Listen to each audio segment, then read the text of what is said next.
All right, everybody. We're only 15 minutes late. Technical difficulties. Yeah, I like the woo in the back. Good morning, everybody. Welcome to BSides Knoxville, the first one ever. A couple of logistics. Yeah. All right. Thanks, everybody, for coming out. It's good to see all the security professionals in the region come together and talk with each other, maybe for the first time for some of you. A couple of logistics. I've been told there's a bartender here, so we made you get up in the morning. You have drink tickets. You can get drinks. Those drink tickets, you can use them throughout the day. Food, if you have not eaten, breakfast is over in Preservation Pub, and it will be lunch will be over there as well. We do have a few seats here open, so if you're out in the lobby, you can file in here. We have seating upstairs, and for the somebody helping you down here. And then for the keynote only, we're streaming in track 2 at the KEC. So this session right here is going live to both areas right now, barring any technical difficulties.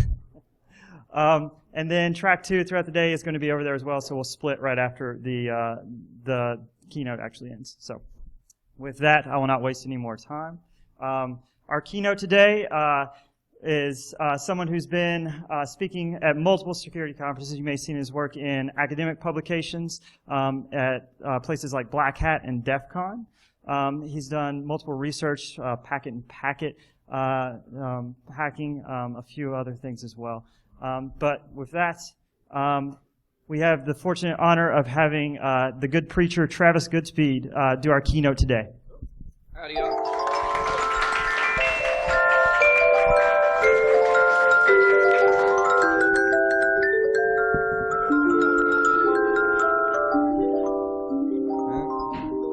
You can sing along if you like.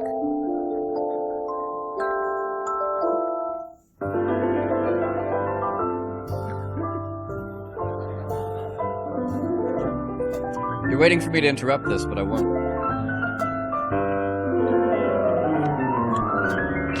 It's a beautiful day in this neighborhood, a beautiful day for a neighbor. Would you be mine? Could you be mine? It's a neighborly day in this beauty wood, a neighborly day for beauty. Would you be mine? Could you be mine? I have always wanted to have a neighbor just like you. I've always wanted to live in a neighborhood with you. So let's make the most of this beautiful day. Since we're together, we might as well say, would you be mine? Could you be mine? Won't you be my neighbor? Won't you please? Won't you please? Please won't you be my neighbor? My neighbor? Howdy, neighbors. Together again. It was either that or Wu-Tang Clan, so. So I've been committing a sin lately, and as a preacher, I'm required to confess that in public, just like Jimmy Swaggart and the other televangelists. My sin is that I've been thought leading, and I've been doing keynotes, and I feel really bad about this, and I'm going to quit any day now. Because when you do a keynote, there's like a procedure you're supposed to do. You're supposed to begin with a Sun Tzu quote. Please, for the love of God, cut the shit out. Because like Sun Tzu is blah blah blah for whatever if you're trying to manage supply lines for armies, but it really doesn't matter that much about technology. I don't think that I'm being rude to the man when I say that he was not a very good electrical engineer. He's also not very good at reverse engineering malware. So we should cut that shit out, because you want to do the art of assembly language and not the art of war, right? I have notes even, trying to be responsible. So what you should do instead of this wiki quote horseshit is you should teach each other nifty tricks, right? How many of you here have used Bitcoin? Okay, so how many of you here have, in the process of using Bitcoin or had it being evangelized to you, you wound up in the unenviable position of sitting there while one drunk says to another drunk, "You don't understand economics, man." Okay, the same people, right? So But there are nifty things that you can do with Bitcoin. Like, my buddy Dan Kaminsky and I were hanging out at the bar at Black Hat, and we were joking about the way that Bitcoin works. This was about the same time that Tavis Ormandy began to reverse engineer the antivirus software to come up with custom-generated false positives. So you can take the same rules that are in the antivirus software, and you can use it to just produce false positives from the rule set, and then you spew them everywhere, and you set off all of the alarm bells. So we were trying to find like a target that this could be used in maliciously. And we realized that in some protocols, there's no cryptography because there's no point to cryptography. Bitcoin is one of these protocols. So when you use Bitcoin, and I'm using Bitcoin, my laptop and your laptop and everybody else in the network, they're all sharing the packets with each other that describe the blockchain.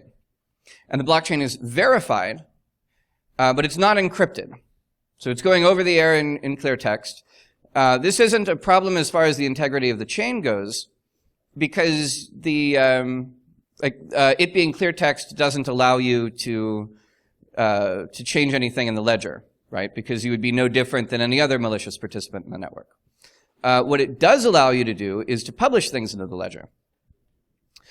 So what we did was we sent a bunch of the smallest fraction of a Bitcoin that you can send. We sent those to addresses that were fake. They are 20 bytes long, and they just happen to be ASCII text. So if you run strings-n20 on the very first file of the blockchain, you get ASCII art of Len Sassman, and a eulogy to him, and a description about his life.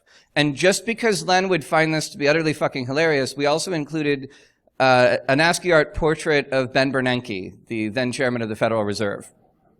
So every Bitcoin user on Earth has a picture of Ben Bernanke on his hard disk because of me.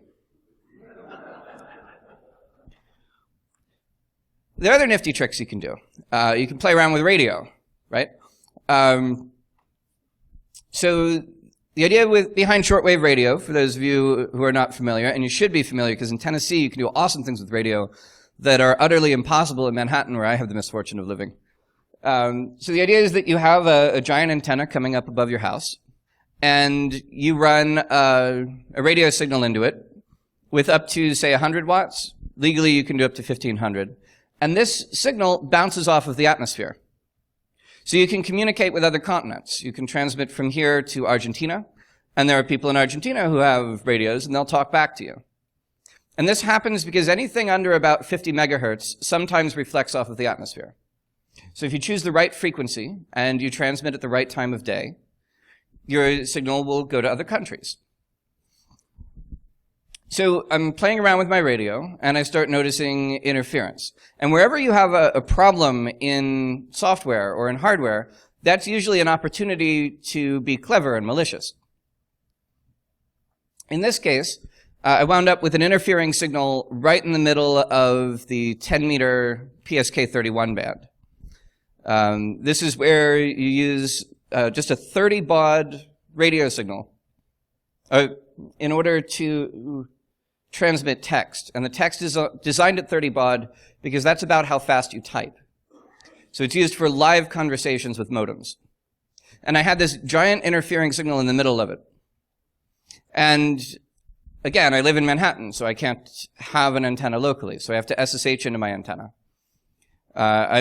With a VNC, so I'm burning like a megabyte every minute or so just to transmit at 30 baud. Not a very efficient use of bandwidth. But I noticed that whenever I jumped away from the screen, the interference would drop down a lot.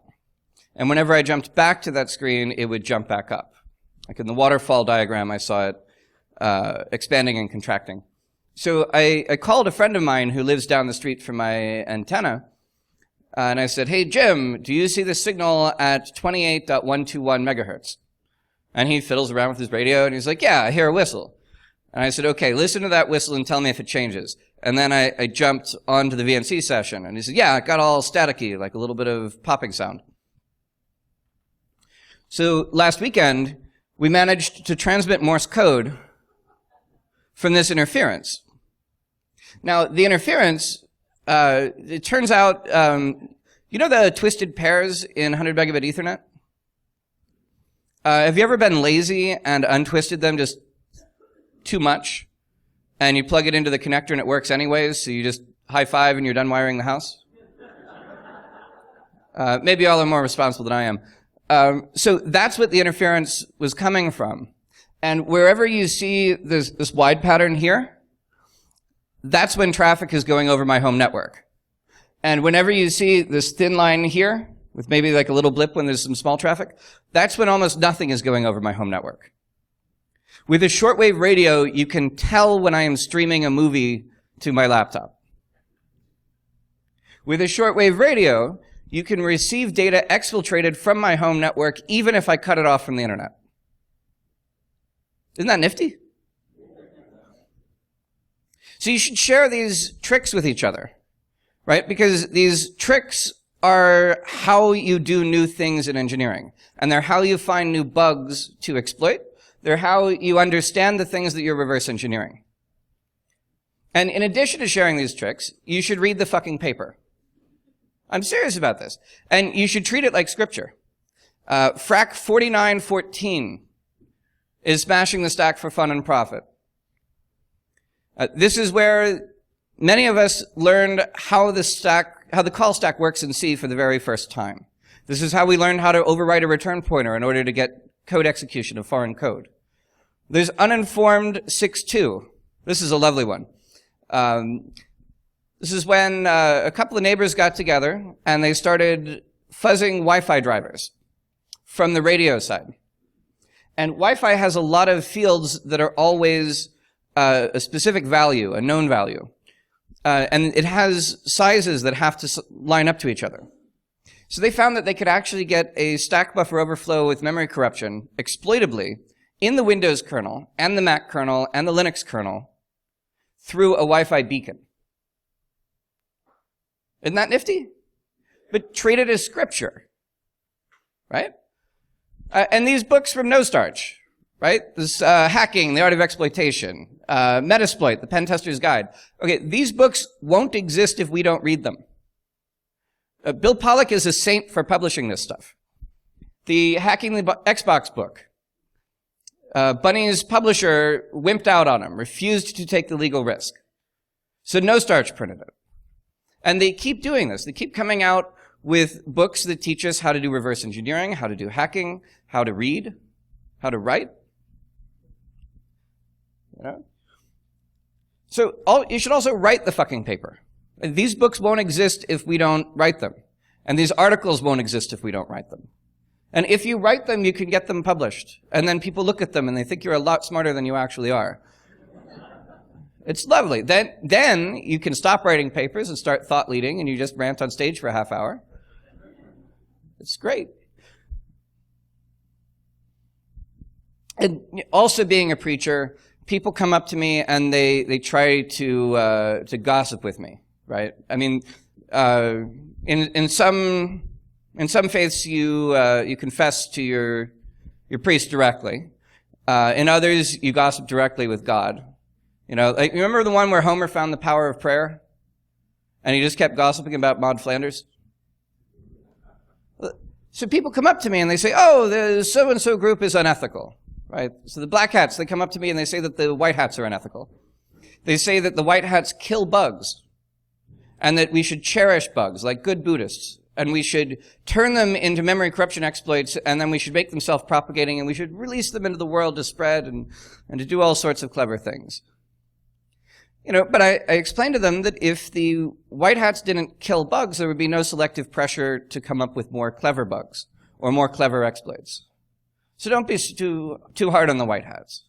And then people get hard on the black hats. You know, you have Chris Segoyan, and he gets up and he calls them merchants of death, lords of war. You know, all because they're playing around with little numbers. They're writing little software. And, you know, so I asked, why? What's so unethical about this? And after the hyperbole in which they were accused of being responsible for the ills of the youth and the corruption in society, it comes down to them not publishing their results. black hats know all sorts of incredible things that they don't really share. The biblical term for it is when you have a candle that's covered by a basket, right? It says that you shouldn't cover the candle with a basket because that doesn't allow the light to shine. But have you ever tried covering a candle with a basket? What actually happens is that the candle lights the basket on fire and it burns 10 times as bright. And is not self-replicating malware just a white paper written for reverse engineers to read? And you can do this. You can take apart malware, you can take apart an exploit or a packet capture, and you can learn the tricks that were used to exploit your system. You can learn the tricks that are being used against you, even if they're not being published. This little light of mine, I'm gonna let it shine. That would have been a good intro music. Another nifty trick you can do any of you remember these things? Right? So what is this? Okay, so everyone who said that iPod is wrong. This is a cigarette case. The iPod, though, it's a really cool device, especially when this first came out. Like, do any of you remember how exciting it was when Linux was first booted on this thing?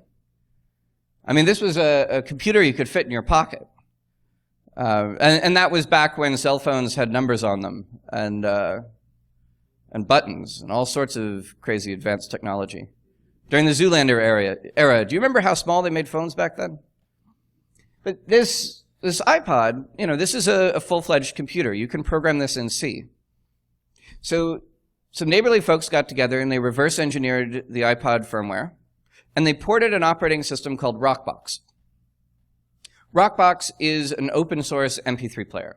So you take your iPod that you went to all the trouble in the world to get with the Apple tax and everything, and you plug it up to your computer and you put open source software on it, and suddenly its battery life gets cut in half and the sound quality goes to hell, and every now and then it just crashes and reboots on you. So it's kind of like Linux for your iPod. The cool thing about this, though, is that they had to re-implement all of the iPod features from scratch. So this plays music.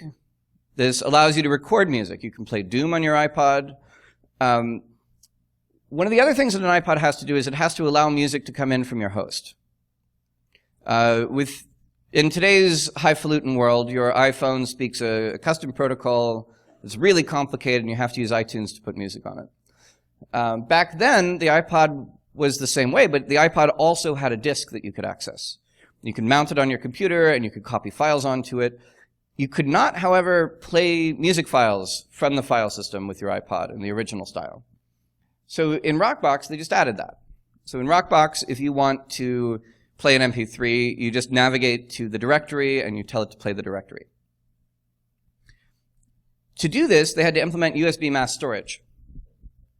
So when you have a thumb drive, or you have a serial ATA disk, or you have anything like that, you think of it as a block device. And you think of that block device as having a file system on top of it. And these layers of abstraction are how you're taught to deal with technology. But a disk is actually a lot more like a server, in that the host sends requests to it, and the device sends the data back, or writes the data to its disk. So I wrote this little patch for the Rockbox firmware. And what this patch does, you can get it from Paco GTFO 00.pdf. This patch hooks all of the requests for blocks from the disk. So when you request block number blah, blah, blah, it compares it. And if the sector that you request is greater than 10,000 and less than 48,000, it knows that you are reading an unallocated region of the disk. This is not part of any file system. Your host has no legitimate reason to read this. But this is what happens in every forensics lab, because the very first thing that you do in a forensics lab is you read the disk from the beginning to the end, and then you stop, just like Alice telling her story. So if it sees you doing that, it just marks that the tamper has been detected. And then down here, if the tamper has been detected, every even sector returns never going to give you up, and every odd sector returns never going to let you down. So the poor forensics guy winds up with an image of 80 gigabytes of Rick Astley lyrics, which are exactly as legitimate as the quality control standards that have been used in every one of his other court cases. You can go further than that. When I was at Eurocom in the south of France, by the by, the French do have good food, but they have the worst fast food in the world. The idea here is that you can actually reprogram a serial ATA disk in the same way that you can reprogram your iPod. We managed to do this for a Seagate Barracuda 1 terabyte disk. In our patched firmware, whenever a sector is being written, the disk looks for a quick little tag that tells it that the thing being written is a command and not actual data. But it's going through the normal data channel. So anywhere that I can save something to your hard disk and read it back, I can then talk through a back channel to a backdoor that's running in the disk's firmware. In this particular example, there's a stupid social media Web 2.0 website. It could be WordPress. WordPress is a remote administration toolkit that has a blog as an extra feature. But we didn't exploit any WordPress vulnerabilities. We're assuming that this WordPress is good, if such a thing will ever happen in the future. So the remote attacker uses HTTP to connect to the web server. The web server is running the WordPress, and it uses MySQL to connect to a database server.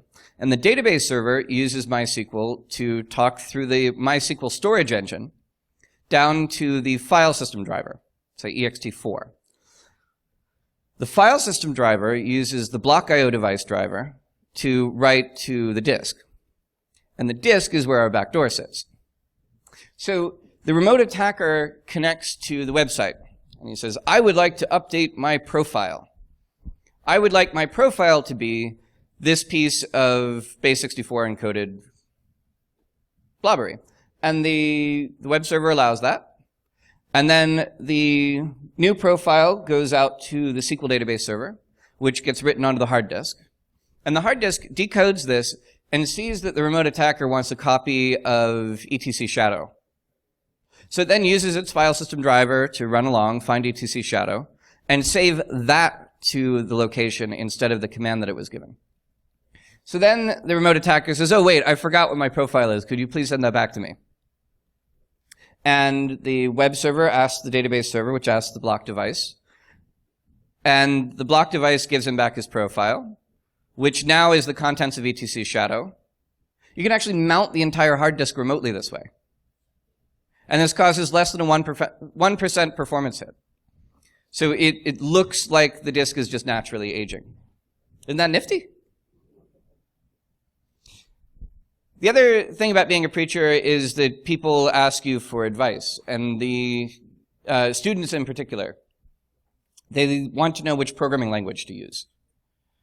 And they don't understand how boring it can be to constantly get this question. So I'm drinking my scotch, and the student comes up to me and he says, well, which programming language should I use? And I said, there is divinity in every programming language that has ever been made. Every last one of them. And he says, horse shit. You're joking with me. And I said, try and find a counterexample. And he says, well, what about PHP? And so I take a drink, and then I say, well, PHP is terrible for writing software. God help you if you have to build something complex and secure with it. But it's excellent for learning how to break software. How many of you learned SQL by writing a SQL injection exploit against poorly written PHP code? Raising your hand or not is not admissible in court. This is a confession.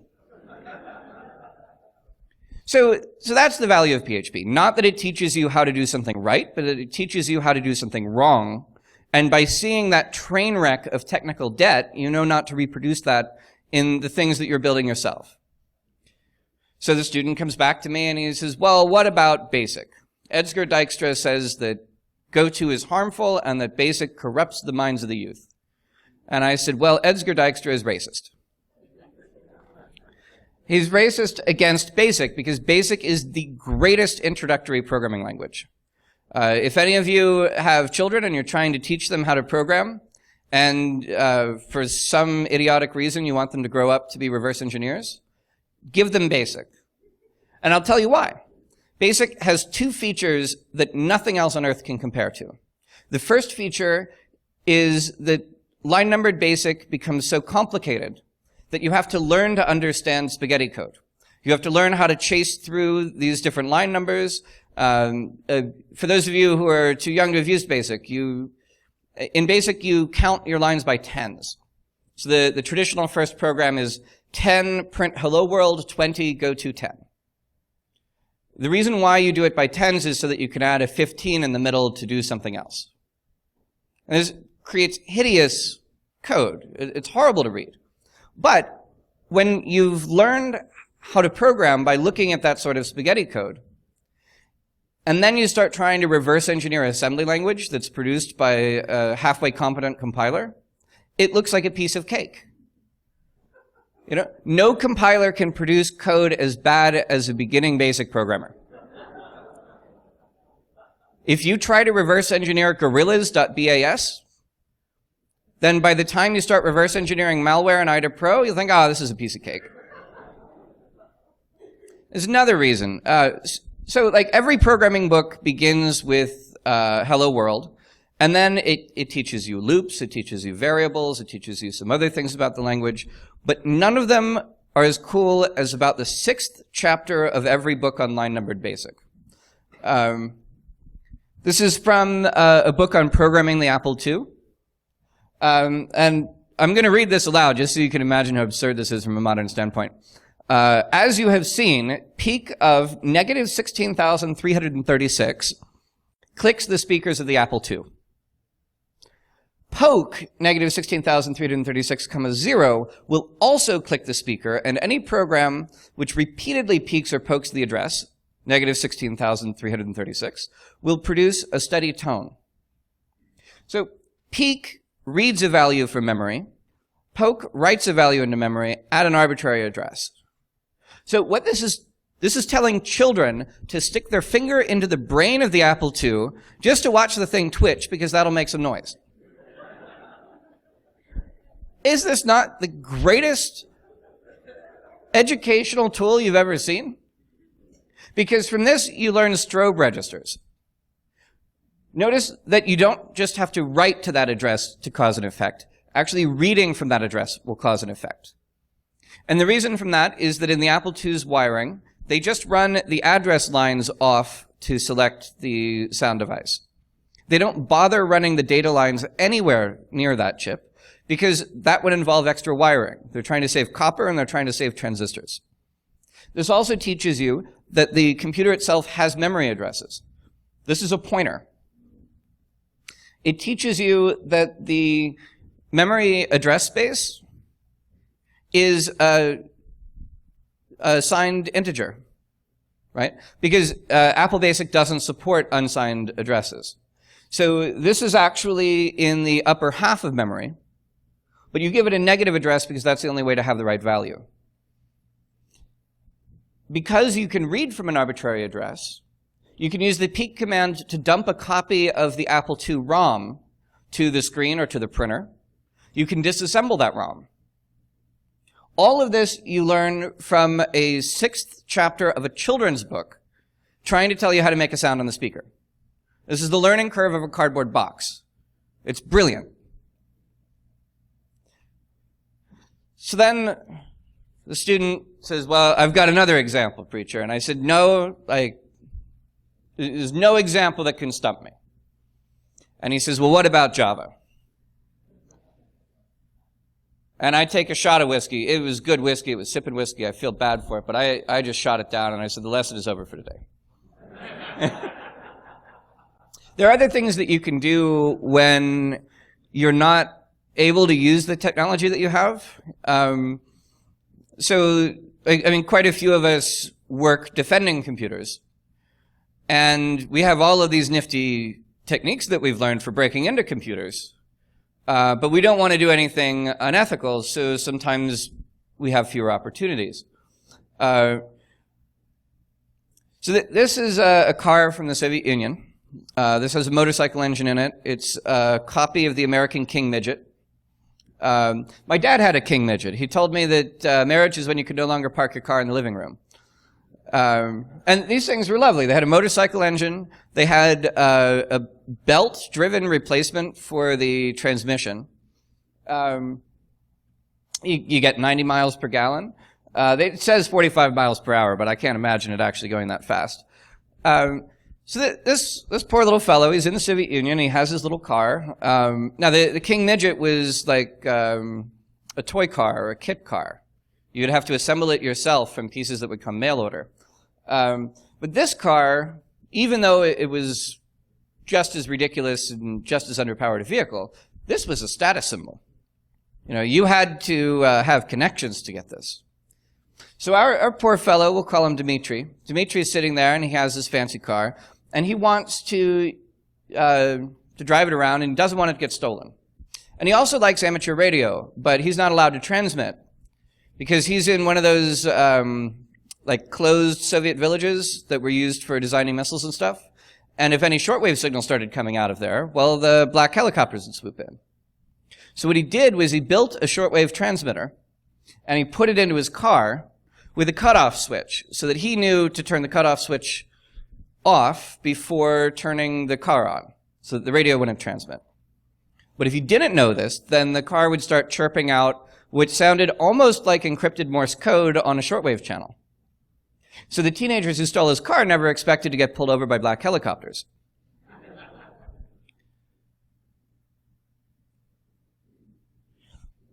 The other thing that we sometimes get caught up in is we get caught up in having specific tools. We're told that you should use Metasploit in order to quickly demonstrate popular vulnerability. We're told that you should use IDA-Pro to reverse engineer executables, and that you should use hexbrays to decompile them. But when you're broke, you do something lovely, which is that you build your own tools. I learned the MSP430 architecture by building a quick little reverse engineering tool for it. I called it MSP430 Static. And it was not nearly as feature-rich as IDA-Pro. And the only reason I did this was because the pirated editions of IDA-Pro back then didn't support the MSP430. So there was this guy named Noah. And Noah wanted to build a boat. And so he starts gathering wood one day, and his friends tell him to just buy a fucking boat. He could get a nice little speedboat. He could go around with the giraffes. You know, he could have all sorts of fun. And he said, nope, I'm just building my own bird feeder. And then there was this guy named Howard Hughes. You might remember him from such lovely press incidents when he caught syphilis from Katharine Hepburn. He bought the Las Vegas Strip from the mob. He was an eccentric billionaire. He inherited a tool company, spent all of the money of his inheritance building an air force, his own private air force, to shoot a movie about World War I dogfighting. He also had engineers in order to maintain these planes, and he started racing planes by building faster ones. So poor Howard Hughes, just as he was running down on his luck, just about to go broke, this thing called World War II broke out, and President Roosevelt needed an air force. So he bought Howie's. Howard Hughes then kept his engineering task force, and that's what's now Hughes Aerospace. They launch satellites into orbit. So the CIA went to Howard Hughes in the late 60s or the early 70s, and they said, Howie, we've got a problem. We need your help. There is a Soviet submarine that has crashed off the coast of Hawaii, and we want to steal it. And Howie said, sure, I'll help. This will be cool. We'll build a giant boat, we'll have a giant crane, we'll just sail out there, we'll pick it up off the ocean floor, drop it on the deck, and we are good. And they said, yeah, but you got to keep this really quiet, Howie. You got to keep it hush-hush. So the very next day, Howard Hughes had a press release, a press conference, invited everybody out. He's like, hey guys, I'm building a giant boat. Because there are giant globs of copper on the Pacific Ocean floor, and I'm going to go out and I'm going to pick them up off the floor, drop the globs of copper on the deck, and put every copper mining company in the world out of business. He had, of course, been short-selling the stock, so he used the profits from the stock swindle to fund the boat. And this boat went out, and it picked the submarine up off the ocean floor and dropped it on the deck. And that only happened because Howard Hughes built his own fucking bird feeder. And you should do the same. You should also share stories with each other. You should share techniques with each other. You should share books with each other. You should read the fucking paper, and you should write the fucking paper. If everybody would please stand.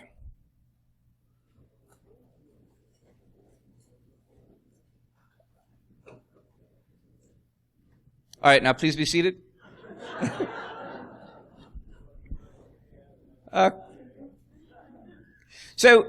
I'm going to finish up now, and we're going to prepare for the next talk, which is a collection of nifty tricks on toys, on like little puzzles and such. And while we're waiting for the next speaker to connect his laptop, hopefully fewer technical difficulties than I've experienced. But while we're waiting for that, I want you to talk to each other, and I want you to share nifty tricks with each other. And when you're doing that, I want you to focus on how the trick worked and what clever thing you learned from it rather than the effect. Because the target of a hack doesn't matter the day after the bug is patched. What matters is how you use it to write the next one, how you use it to come up with the next nifty trick, or the next project, the next clever thing. So thank you kindly, and please go in peace.